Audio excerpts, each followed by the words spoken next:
Here we go. Welcome back, everyone. We're in. Sound Important Podcast. Today with Ed Coulsen. I don't need to introduce myself. You know who I am. But Ed, welcome to the show. Get aboard the crazy Thank you train. very How you much. doing, mate? Thank you very much. Yeah, I'm good. Thanks for having me. I'm excited to have a chinwag of everything and a catch up and an honest conversation about about life, speed, rugby, maybe.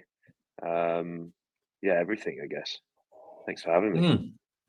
No, you're welcome. And there'll be a lot of S&C coaches listening to this, maybe. And as we said before, not a lot of S&C coaches will talk to players about S&C and get their honest perspective of it. And it's really important that is the conversation that's had, because players get objectively measured by wellness scores for most of their career, which is crazy.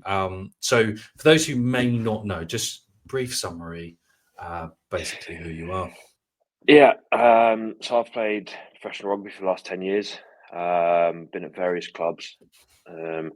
Get a few years down the line, they probably realise I'm crap and sack me, and I go to the next club. So that's probably where I've been at a fair few places, which has been good. I look back on it and actually, would I rather been to sort of 5 or 6 different clubs, or would I have sat and got 100 caps at one club? Probably the former, probably, and actually going. I've actually had really good fun in traveling around and meeting new people, whether it's been in South Africa, Australia. I was up in Newcastle for a bit. All these places, and you get a whole just I don't know, just different cultures, different people. So that's been me the last 10 years. The last year, I probably stopped playing about a year ago now properly. I'd say my last full-time contract was actually in Cape Town, which came off kind of an injury cover contract with Stormers and Western Province, which was cool. And then since then, I've kind of moved into the big bad world, really, which has actually been great. Terrible. It's terrible, great. It's very different. I think I've been quite lucky, probably in the sense my dad was very on me with a lot of stuff whilst I was playing, in terms of, as cliche as it says, everyone says, okay, you need to be proactive and plan things when you finish playing. And I probably never realised it until I stopped playing, but I was lucky in the sense that I did stuff almost because I felt I needed to and had to, not because I wanted to. Yeah. So the last 2 years has been in the real world, really. Yeah. That's cool. We'll get to that bit later. But where you, I think what you said there was actually brilliant. Like a few years at a club, and then they kind of ship you on. But that's the reality for a lot of players. Not that you're find out you're shit after a couple of years, but like that is the reality for a lot of players. And you came up you went through the school pathway, right? Yeah, I was at school down in Dorset, a school called Sherborne, which was massive, like helped me massively. I say that I was actually more of a cricket player than rugby growing up. It was probably, I was better at cricket than I was rugby, and kind of chose rugby because I enjoyed it more. Came up through that and played Bath Academy, played sort of second team for them for a year, which was great as an 18-year-old kind of coming out men's rugby. It was back when the A-League was proper as well. Before that bandwagon fell. Yeah. I remember some of the players were playing with as an 18-year-old. I was like, Jesus, this is a proper steep learning curve. Then signed, did a stint out in Cape Town again, and went up to Falcons for a bit. But yeah, it's kind of, I think the thing is you don't realise, everyone thinks they're worth more than what they are. I think I probably realised that pretty soon, again, probably through my dad, was that coaches and clubs think there's always a better option externally, when I'm not saying this from a personal perspective, but I would say 99% of the time it's probably not case. It's not the case. It's not true. Is that you think you get this new shiny thing, you come in, you could probably get them, I don't know, similar money, maybe even less, whatever. But it's more often than not, I don't think that's the case. You flip that on its head maybe, and you go, actually, there is probably someone that is just as good as me, younger than me, that is probably going to take less cash than me that they Yeah. could probably get in. So from a business perspective as well, I'll probably get it. Yeah. So it works both ways for sure. And Yeah, that's what I remember when I first got in with, even at Wasp Academy, like from a coaching perspective, it was, I mean, even roll that back, like the first experience I had around money around rugby, like getting paid to play, was when I was signed a contract at Henley. And that's when we played A-League fixtures. yeah, Like yeah. Carlos Spencer coming down to Henley on a Monday night. Like it was just, my Just what you first need. game was against Brian Lima when he was at Bristol. I was No thanks. 17 and it was fucking terrifying. Yeah, no Um, thanks. and, and then it kind of, from playing club rugby to then just paid part-time rugby, it's like, this is fucking different. Yeah, And you become a commodity even for 2 nights a week and a Saturday, let alone yeah, you see it when I was in the ace setup, and then guys are going up for fighting for a $3,000 contract. yeah. It's mental. It's mental. And Oh, and the head of academy was like, we need 1,000 to find two. And then they'll be happy with 3.5 grand as a contract for 2 years. That's what you that's would get as crazy, your isn't it? entry senior academy contract at Wasps, which was just mental. It's, yeah, you look back on it, and as I said, at the time, you take it because that's what I said to you. There's 100 different people that will take it if you don't. Mm, So in that sense, it inspires market, and they can do what they want, which doesn't mean it's right, yeah, and it's not. But it's unfortunately that is the nature of where rugby was or is and was at, and it's probably worse now with everything going on at the moment. Which, as I said, I'm not sure we've got enough time to get into that, but but it's oh, the sad truth of it. Yeah, old Sweeney Todd up there. yeah. Oh God, yeah.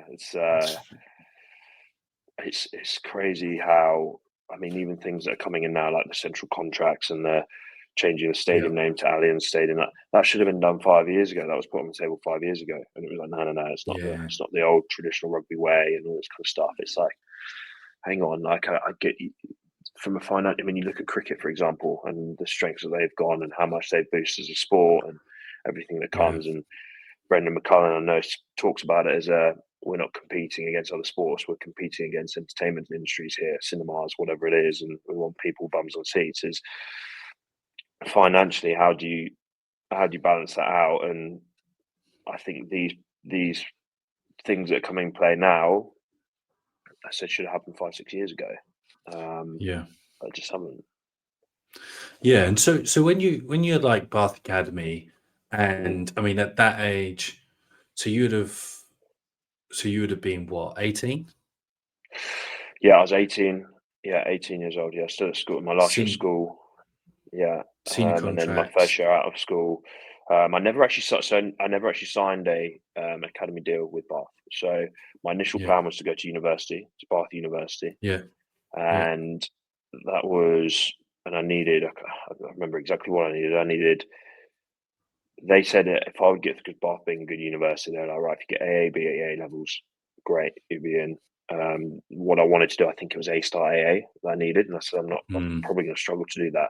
Anyway, got AAB, it was great. Bath turned around, uni turned around. Sorry, no, you're not coming in. Shit, okay. And I played a whole A League season at this point. Started as an 18-year-old as well, which was cool. Had call up to England 20s, which I remember I got into England 20s camp in the lead up yeah. to the Six Nations, and I remember coming in, signing, doing all my medical forms in England 20s. They said, "What club are you at? Or what club are you contracted with?" I was like, "Well, I'm playing at Bath. I'm not contracted with Bath." Like, "What do you mean you're not contracted with Bath?" I was like, "I don't have a contract. Like I'm just in as a kind of nomad and just in a went sort of thing." And then because of that, because the Bath thing fell through, um, they didn't have any space in terms of a full academy deal at the time. Which, as I said, I wasn't at the time. You think it's the be all end all, and you think, "Oh shit, like what am I going to do now?" And ultimately, that was why I ended up in Western Province in Cape Town and signed a contract there in their academy instead, which Did you have Bath, Cape a Town. connection with South Africa? Um, I our coach at the time was South African. My dad Yeah. grew up and knew a lot of people. He works a lot in South Africa, so there is Oh, connections. okay. It kind of came through that. Again, who Yeah. not more who you know, not what you know, which is probably the story of my career with Yeah. everything. To be honest with you.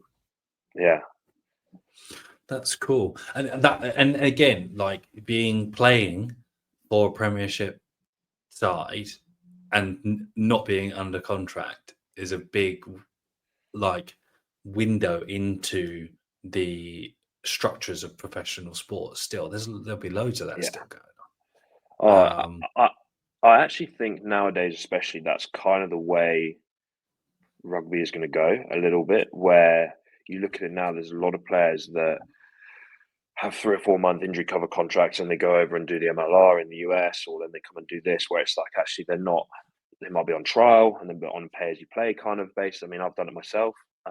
When Yeah, my last kind of full time deal was, I'm not sure how much I can say in here because there's a lot of backhanders that happen in South Africa. But it was when I was yeah, in South Africa in Cape Town, it was pay as you play. Plus, we'll do Airbnb for you here, we'll help you here, we'll do this, do that. Because yeah, with visa situations and whatever it was, but like you'd honestly be shocked nowadays at how often that happens in terms of yeah.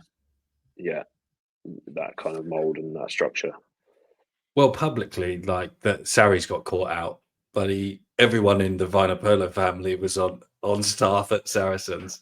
You know, Yeah. the sister was a cleaner or some nonsense on 70 grand a year.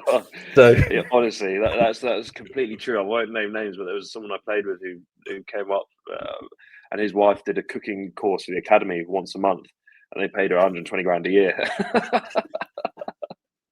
that's a bloody good uh, dinner, isn't it? yeah, I You know, know, it's a hell of a gig.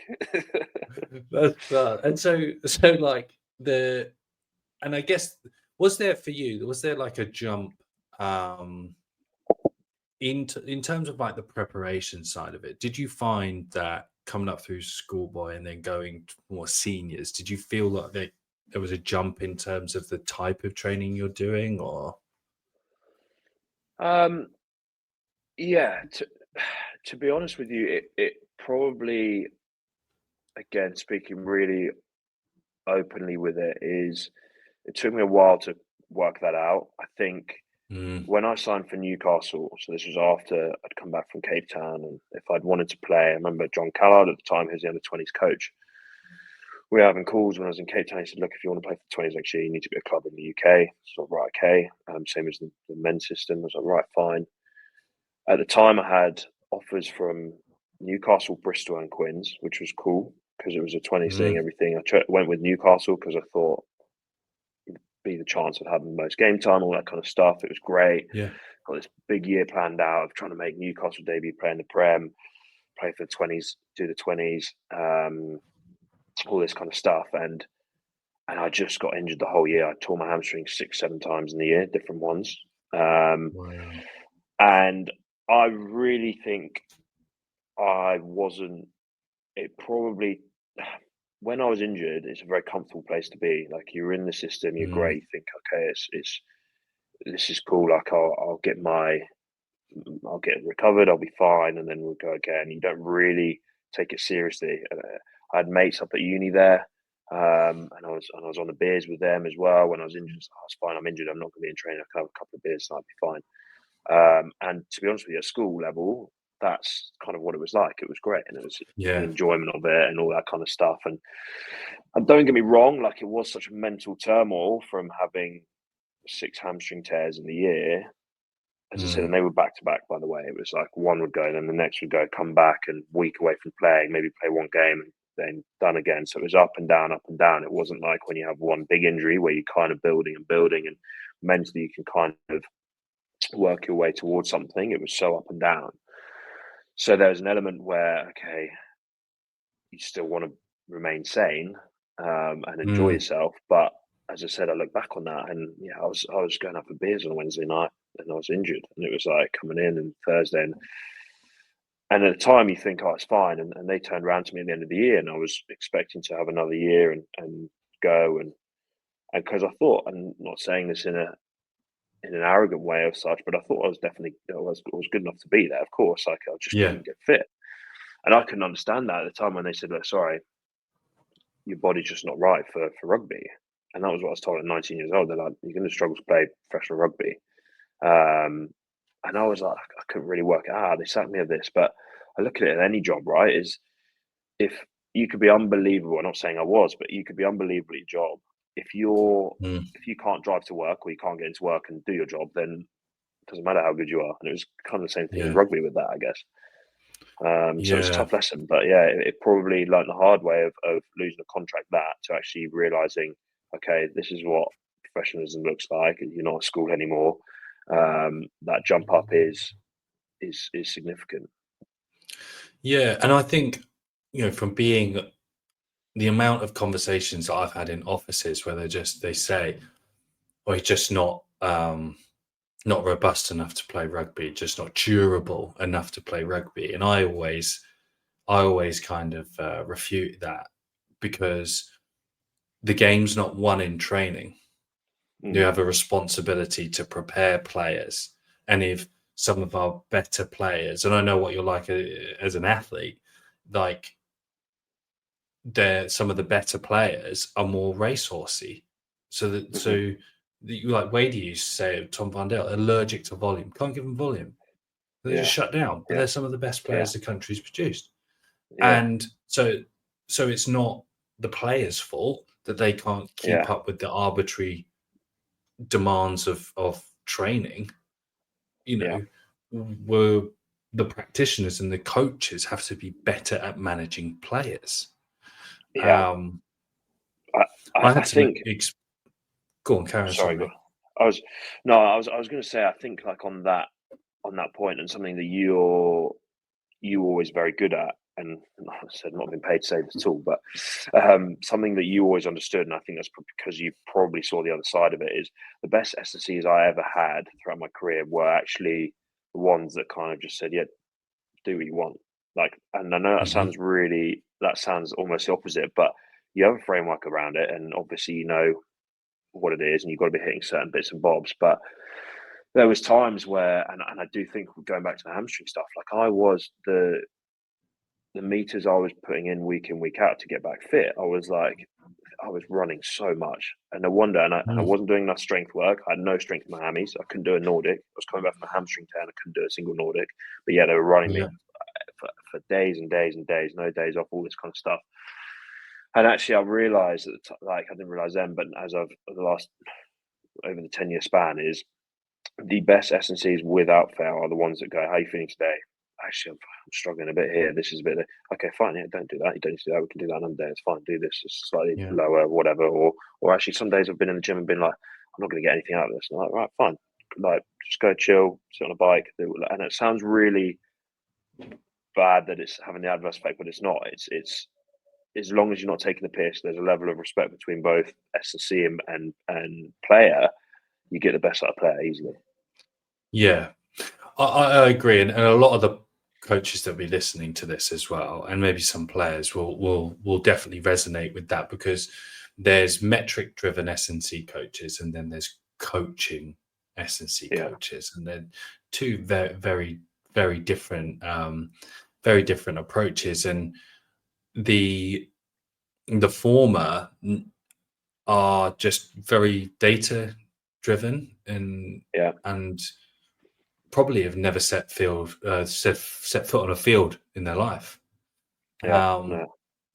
And with that becomes, I talk to a lot of the coaches I work with about significance, and like, how do you actually glean significance in your job? Because it's a fundamental human need. And if it's controlling someone who actually the only reason why you have a job is because of them, it's a bad way to create significance. Yeah. I agree. When Ealing sacked me, I sent an email to the boys. I was like, "Never forget, you're the reason why we all have a job. Yeah. Don't put up with that shit." Yeah, for sure. Completely agree. So you went through that, and to be fair, I think when I was at Wasps, I had one player who was first team contract on 30 grand, and he ran out of money, and he was having to eat Richmond sausages and he wasn't in the team, and he was going out on the gas every Tuesday night. There was about 5 or 6 of them, and it was just the cultures that's created as well. It's like from the first time, anyone who's been in a pro sport environment, your leverage that we talked about at the beginning, the contract is all leverage against your boyhood dream Yeah. or your childhood dream to play on the big stage. There's something so important. Yeah. So when you get there, you know, it's that it's not the golden ticket you expect it to be, and Yeah. everyone realizes that there's someone's got to hold it back. Yeah. Of course. Yeah. For sure. As you You know? said, leverage is a big word in that because it is. Yeah. Yeah. Yeah. And that's what I really like. I was desperate to play professional Yeah. rugby. I never did that. But then when I got there, I was like, oh fuck, unless you're starting, this is a fucking long old road. Yeah. Yeah. You Yeah. know, it's a tough. Yeah, it is. I mean, like, yeah, it's. I don't look back and like I loved everything I did, and as you said, I got to travel and played in some great teams, played with some of the best players in the world, and against some of the best Yeah. players in the world. And there is no better feeling. Don't get me wrong. It seems very negative of chasing that dream of being a professional rugby player or professional athlete in any sport. There is no better feeling when you obviously get there and you said you're playing in front of a decent crowd and there's a buzz and you get a win and a couple of beers and a change of life again. There is no feeling that compares to that. And Yeah. I haven't found a feeling, I don't think I ever will, post rugby that compares to that. So there are Yeah. moments where you sat there and there was, I think I remember James Haskell maybe talking about it in a podcast once or something about actually in your career, not like maybe when you're in that professional mindset, is those good moments, those moments where you're like, wow, is actually enjoying those moments as well, rather than your professional mindset. Yeah. Okay, right, okay, that's one job. What's the next job? Because what's the next job? Because there's enough shit times in rugby and sport that actually Yeah. it is really important to. And I probably only got that in the last 2 or 3 years of my career, of my playing. And And I think that is massive. And like, I mean, I saw that bloke struggling to get up off the floor 2 days after a game. Funny Yeah, story, they used to still make him do a fucking sit and reach when he had a bad back. So you still got to do it. And I was like, fucking hell. The bloke what's the point of needed to that? help up because after Yeah, the amount of punishment his body took.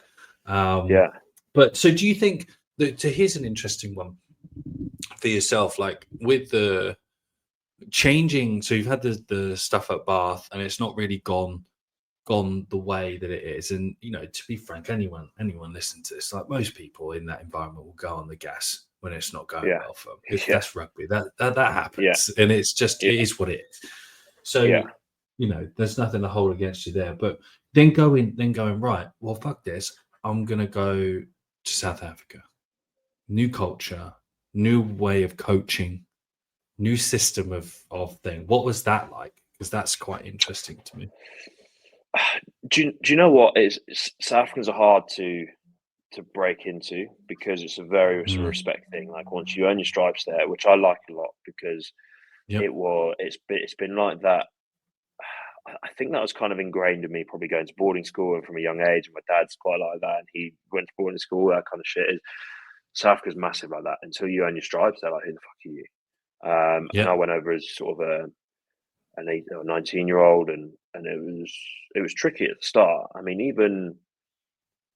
even when I went back when I was 20, how old was I? What, 2 years ago, 26, 20, 25, 26, and went back and did that injury cover stint with the Stormers then. It was exactly the same. It doesn't matter how old you are, as youngsters or older, it's like you have to go and earn your stripes. And that for me doesn't actually come on the pitch either. Like obviously Mm. everyone's at a certain level anyway, and you're there because you're good at rugby, and everyone's good at rugby. It's all this kind of stuff. It's more so off the pitch, Yeah. and getting on with the boys, and whether they want to go for a coffee yet, I'll go for a coffee. Yeah, speaking to everyone. I remember there was a lady when I was last there in South Africa, and she washed all the kit. So you'd finish training, you'd put your kit in, and she would do all the washing. Lovely lady, and the first day, not because of any reason, but I just sat chatting to her, just having a good old chinwag with her, da da da. And she's like, "Oh, thank you." And I was like, well, "For what?" Like having a chat, obviously. A few days later, John Dobson, the head coach at the time, came to me and was like, he's like, "Oh, I heard you had a good chat with I can't even remember her name. It's bad, but I said you had a good chat with her the other day, and I didn't know who he meant at the time." And I was like, "Oh, the lady that does all the washing and things like that." And she'd obviously gone in small world and things like that. It doesn't matter who you are in the Yeah. system. You make time for people, and I think South Africa massively is like that. And ultimately, I genuinely think that helped in me getting an injury cover contract. the thing that had Yeah. nothing to do with what I was like a rugby. I said crap at that, but I was quite good at things off the pitch. Yeah. But yeah, so I think it is.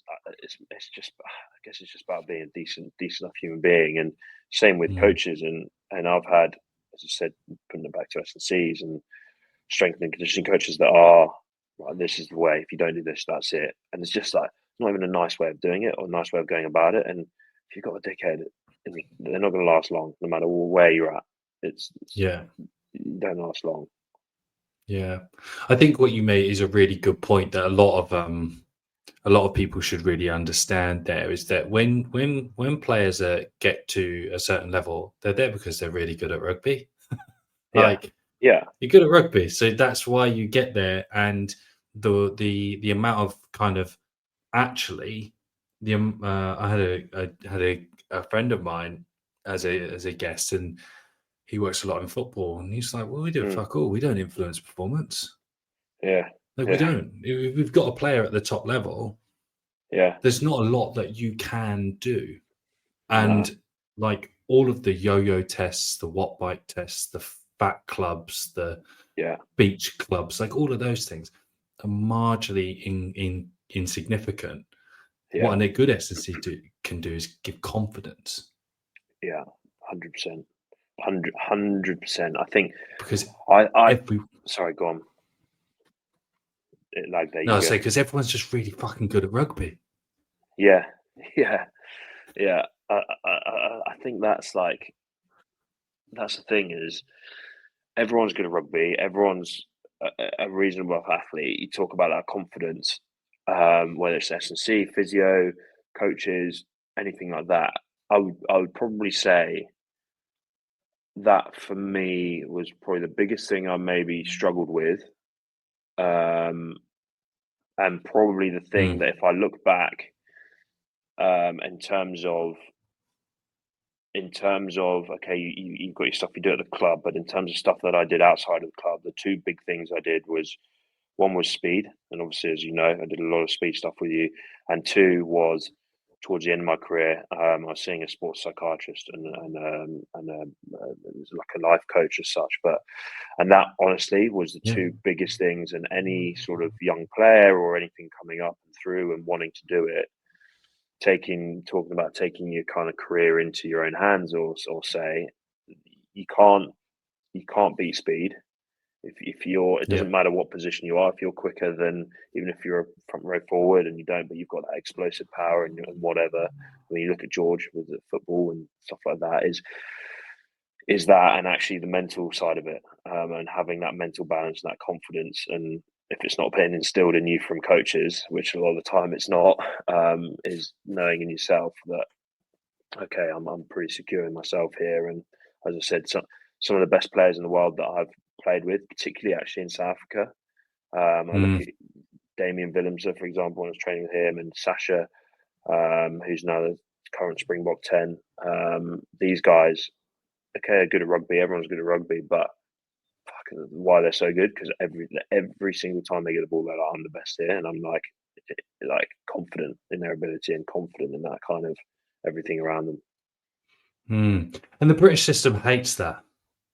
Oh, British society hates that. you're right with society in that. That's not even just sport. I think that's and having moved out of sport in the business I've got at the moment and things like the British are so bad at just going, yeah, fuck it, like let's just do it. You're good enough to do that. Let's Yeah, just do it. Okay, yeah, I'll take a chance on you on that. That kind of Americans very good at it. It can be a bit cringe with it sometimes, but that kind of rags to riches American dream. Yeah, let's take a punt on them. Let's do that. yeah, Let's do that. Whereas here we're shit at that. Fucking hell, we are so bad at that as a culture. as a It's society. the crabs in a bucket. Have you heard that?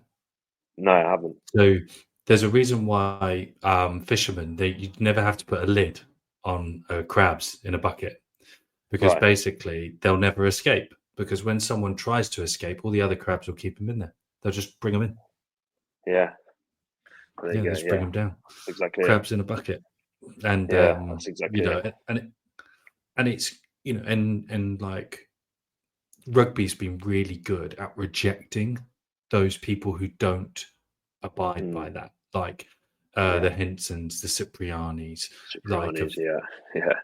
these types of players that have great confidence. And Yeah. if you like, we even had it with at Ealing, bloody Secundo Tukale, who and Grayson Hart. They're just on a Yeah. different level. They're so confident, Yeah. and Yeah. um, and Jouet in their style. They're like, well, you're shit. The coach is Yeah. like, you're shit. He's not shit. Yeah. Yeah. It's it's no one else is there. You're telling everyone they're shit. Um, Yeah. and you're a playmaker by position, right? 10, 15, really. Yeah. And like you say, that mindset there is so important. And can you recall like any because I know you moved to sevens later on, the Great Britain stuff, which is always quite an interesting topic to talk about. That Yeah. when you're, you know, from some of the games that you played, is there any kind of game that you can recall where it was just fucking mustard, like everything was sticking? Yeah. There are games where you have that, or even training sessions, or just periods of time where you'll have go into form and out of form, and just things go your way. Um, I don't. I don't believe. I know there's a lot. It's maybe controversial, but that whole Gary Player, you make your own luck, things like that. Like, I don't know the science behind that, because I like to think I trained pretty fucking hard for the majority of my career. As I said, it took a few years to probably get there, and the cost of a Mm, contract to probably get there. Um, but as I said, in terms of extras, whether it was paying out of my own wallet to do, as I said, speed stuff, to have therapists, everything it was a 24-hour kind of lifestyle of right, I'm doing this, and there was no right or rhyme reason of when you were kind of in that state of, like, I know Wilkinson talks about it, that flow state or whatever it is. I mean, he's a yeah. bit too intense for me with all that kind of stuff. I don't think it's as deep as that, but yeah, when there's no feeling again like it where you just can't do anything wrong. Um, and I would say probably through the 10 years I had that career, I reckon maybe 10% of the time you're in that state, if that. Like, Mm, there are times where, and going back to the mental side of it, is you then have that level of comparison to where that's where you want to be every game, which is great. And okay, yeah, you have that kind of, right, that's where I want to be. But the reality of sport and rugby is, like, very rarely you're at that level. And if you can even get close to that level, then great. But I put so much pressure on myself, because if I had an okay game and did all right, didn't make any mistakes, did one or two nice bits and things like that, but like, and then people would say, "Oh yeah, you had a solid game." I'd be like, "Fuck, like shit," and I'd know as well, because my old man, he's pretty harsh on me as well. He'd be like, "Oh, you made that mistake. I could do 10 good things." I'd come off the pitch and he would be like, "No, you fucked that up." So I had him for that as well, probably. But you then put pressure on yourself, because, as I said, looking back on it now, you probably only ever 10% of the time are in that mindset, mm, unless you are, as you said, like a Cipriani, or things where things just happen and just things, magic just happens around you. Unless you're one of those players, then it is hard to consistently mm. be in that kind at that kind of point. And do you think the kind of like the English way of playing rugby stifles creativity? Yeah, I mean, at the top level, you could argue it does. I mean, I've never played at test match level, so I can't. I Mm, know a lot of good friends that do are still currently playing for England, and they do say, like, okay, you've got Prem Rugby, that is one level, and then you go to test match and it is a whole different ball game. Like you can't do. I think George Ford talked about it once in the podcast of you can't play test match rugby like you do a Premiership. So you get these sides that Northampton Saints, Quins, Bristol now, all these sides that do play with unbelievable creativity and all this kind of stuff is at test match level. You can't do that. So at the highest level, it wouldn't be fair for me to comment on that. Yeah. But I do think, I do think culturally you do look at like New Zealand, South Africa, places like this is they probably don't gym till they're 16, 17. It's all just chucking the ball about rugby, touch rugby, all that kind of stuff, which is, I think, probably different to us massively. Like I was at 13, I was in the gym. I was being told as soon as I signed it was a sports scholarship at school. It was like, right, you need to get big enough for rugby at sort of more men's level. And that's at 13 years old. So I do think it's very different culturally, that sense. Yeah, it's interesting. It is interesting because, you do see such contrasts, and obviously how like someone like Marcus Smith's revered and glorified for his creativity, but he grew up playing touch, playing rather than systems driven system. And you can really see the difference between players who are just pure X's and O's players. Like we got 5-man line out. I've got to do this, and this. These are my 4 phases, and this is what I'm doing. And then, oh fuck. So as a 15 fly half, like how do you navigate that on the field live? Again, like I was probably nowhere near to the level of Marcus Smith, but I was probably of that kind of realm of like, okay, I thought I was quite a skillful player, so I would just kind of rely on my skills to chuck it about a little bit. But I would probably rely on that more than being a systematic player. Like I probably had players around me that were much better than that could deal with that. I remember when I signed at Bedford, I signed as like more of a winger, actually, winger 13. And the first 10 games I was at fly half because we had injuries and whatever. But I had at 9, I had Lee Dixon, who is one of the best, most competitive, systematic. Like and he'll be the first to admit, by the way, he's not the best rugby player in the world. And he's not. His passing's okay, his box kicking's okay. It's nothing special, but fuck me, he's unbelievably competitive, most competitive like I've ever come across. He knew what he was doing, and he was fit as anything.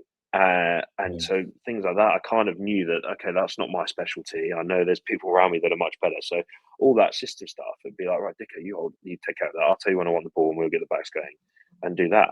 And ultimately I found the same in anything. Like I found that with business and setting up my own business is you're never the expert in everything. And like as long as you know that, and there's going to be someone that's better at marketing, better than this, more creative, but as long as you're good at piecing it all together, then you can kind of get by and you'll do all right. And I think I was probably a bit like that with rugby. I kind of knew my strengths of whatever they might have been, and kind of stuck to that, I guess. Yeah, that's cool. No, that makes perfect sense. So I do want to go into talk about where you are now, but for some of the S&C, let's do some quick rapid answers. So if I said. So just say like the first thing that comes to mind. I'm really just making this up completely on the spot. Okay. So morning wellness. No. Top up gym sessions. 50-50. It depends how you feel. And I say morning wellness, no, because again, you know how you feel and you can communicate that. You don't need to do a piss test of fucking how did you sleep, all that kind of stuff. Just speak, just talk. Yeah. Yo-yos and Broncos. Yes. Okay. Pre-season fitness testing. Only once. Baseline, beginning of pre-season. You don't need it again. Yeah. In season, lower body weights. Depends on the individual. Honestly, depends on the individual. I would sometimes do it week to week, sometimes not. Honestly, it depends how cooked you are and what position you play on the pitch, to be honest. Yeah, that's the nuance. I like it. And what else would I say? You said good S&C. Warm-ups. Yeah, massive for me. Probably because of my hamstrings, my back, and all the injuries I've had with it, I would do more warm ups than again never used to. But I'd be out 40 minutes before the individual warm ups would start because I'd be activating all that kind of stuff. So for me, yeah, warm ups was big. I never probably cooled down as much as I should, but that was a beer or whatever after. But Yeah, no, that's cool. The best. So yeah, let's. What's the best crowd you play in front of? In terms of numbers, I'm not sure. I think with the sevens, we played in Vancouver Yeah, once, which was cool. And the stadium was quite, I can't remember how many stadiums hold 15, 20,000, whatever it is, but it's pretty packed out. But there was a massive speaker on the pitch, the very American style. And so you're on the yeah, pitch and fuck, you cannot hear anything. Like it was, you got the buzz of the crowd and everything. And because sevens being sevens, everyone was on the beers and whatnot as well. Um, so that was pretty cool. I do remember my first ever senior men's game at rugby was actually sevens as well when I was back at Bath. And yeah, I was playing at Bath in the senior sevens back when the senior sevens was big as well. It obviously fell off a cliff massively, like a lot did, the A League as yeah, well. And we played at Gloucester. And I said I was 18 years old. I was probably 6 weeks out of school. And we were in the warm up area just on their side of the pitch. And Bath Gloucester with the rivalry and Kingston was packed out as well. And it was completely full, warming up in front of the shed. And I remember fucking honestly, there must have been two ladies. They were genuinely in their 60s. And there's me saying that like rugby's nice, it's a nice sport. It's all this yeah, kind of there's none of this. And I'm going like, who the fuck are you? Who are you? Fuck like, all this kind of stuff. They must have been genuinely in their 60s. And I sat there as a little yeah, 18-year-old spud, full of beans, ready to go, and like, what am I doing here? Yeah. yeah. That's funny. I like that. I like that. And there's one thing that's just popped into my head. There was a story you told me because you were, and I think the listeners will find this interesting because you were nearly meant to be on a TV show and you got interviewed and they asked you about rugby. I remember you told me this. Yeah. So, oh, yeah, the TV show. Yeah, there's been a few. They've actually been back since, and there's Have they? yeah, I got asked a couple of weeks ago again if I wanted to be on this same TV show. Amazing. Well, because this TV show, reality TV show, whatever it is very like it was to do with relationships and whether it was like with girls or boys, like how do you deal with relationships and how do you deal with it in rugby? And they wanted Yeah, to know kind of like, okay, how would you transfer? You're obviously playing rugby at the time. At the time I was playing rugby, they're like how would you deal with that on screen? I said, well, in rugby it's slightly different, and it's like well, you have an argument and you just start punching each other, and they were like, what do you mean? And they were like, well, that's what happens. You asked me what happens in rugby, like as I said, I would be behind someone who's punching someone, of course, but and yeah, given it being behind them, but I was like, yeah, in training, and I remember at Bedford we had two guys, and they were best mates, they were best mans at each other's wedding. I swear yeah, on my life, one of them's Charlie Clare. He's a Leicester hooker now, and Josh Berger. And mate, they were the amount of times that we would see them genuinely grabbing each other and like fists, like twice a week. Like they're having a Barney, you fucked up this, you that, just smacking bells of shit out of each other, and then get off the pitch and be like, all right, yeah, good session, that, yeah, and just go again. And yeah, so I said this on this TV show, it was Made in Chelsea. I can probably say a word, it was Made in Chelsea, and yeah. they just kind of looked at me and just went, right, okay, yeah, probably won't bring you in if that's how you're gonna that's how you're gonna be. I was like, yeah, that's okay. It's for the best anyway. But yeah. That's so Yeah. funny. Yeah, Yeah. that's great. It's very They don't different, the real very world. different They culture. don't know what it's Yeah, yeah. like. Yeah, No, and I exactly, think that exactly. and that's a big part from a performance team. Like that's what you are bred into. And there's only certain like I had to happen to work under someone who'd never really known senior rugby from a playing perspective or had rugby in his blood. Yeah. They used to chuck him in the ice baths at Bristol when he was there as an intern. He got bullied, and but Fucking laugh. so it's just there's so much of there's so much of what you've just talked about there which can't live in the outside world and can't go on in the outside world. And to survive as kind of like a coach in those, or even as a player, you have to go all in. You have to Yeah, be like, I remember at yeah. Wasps when I was the young coach, I remember caught like telling a couple of boys they have to get the GPS units back. So stop being a fucking cunt. Give me that fucking vest. and, and they're like, yeah, all right. Yeah, there you go. Yeah, Just make my life easier, you fucking mate. knobhead. It's And it's it's that's it. it's funny you say that because like, there is, although you can't be like that in the real world, there is a certain element, and I've found this in business. I can't stand how in the corporate world and whatever it is business wise is how you do pussyfoot around a load of stuff and you can't be direct with someone. Now look, rugby and I'm sure other sports take it very direct and it's probably to a different Yeah. extreme.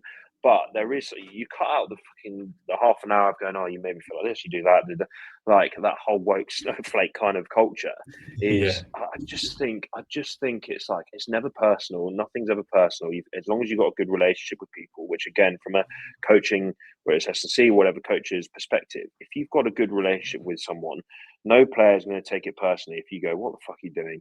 That, like, stop being an idiot, stop doing Yeah. this, whatever.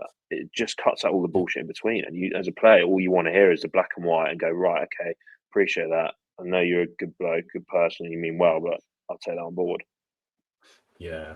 No, it's really vital. I have it with a lot of the coaches that I work with, to educate and guide them and stuff. And when they don't do the thing that they're meant to do, I'm like, I'm here to help you keep the promises you made to yourself. Don't be a Yeah, fucking dick. Just do the yeah, fucking work.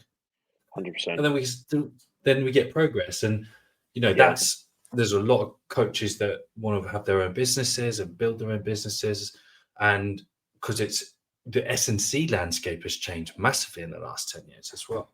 yeah.